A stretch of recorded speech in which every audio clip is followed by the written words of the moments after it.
There's all kinds of math resources here. I'm going to show you one specifically today. This is a free site.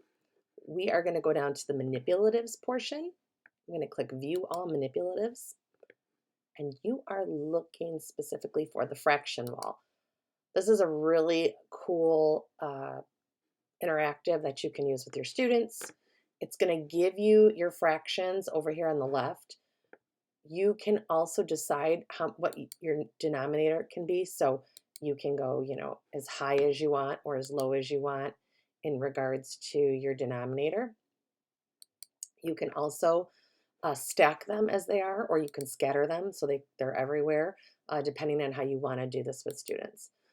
The nice piece too is you can move them around. So I'm going to move my one around, and then I can decide what I want to do with it. So if I want to add something or take something away, if I wanted to add or make an equivalent fraction, I could say, okay, so if I have 1/2 and 1/2, I put that together, that's going to make a whole. And if I want to make 1/3, and see how that makes a whole. Whoops, it's freezing up on me a little bit. You can have them just like you would with your, cardboard manipulatives. You can do this.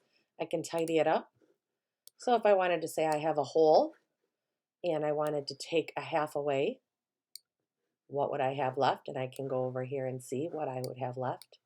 I can also see that maybe I want to see if I can make 2/4 and 1/2 equal to a whole.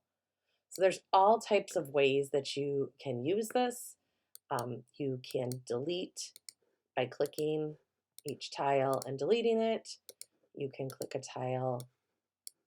You could click a tile to add. Whoops, maybe I'm not clicking right. Oh yes, I'm sorry. I can click on the add button, and then when I click the arrow, it's going to give me more. So if I have 4 here. So what am I going to add to that? What am I going to add here fraction wise to get to 4? So you can come up with different ways, obviously, to do this. It is a great tool. You can also convert to decimals. So if you're going fractions and converting to decimals, this is also a pretty slick tool. So I hope that helps you to use this in your classroom.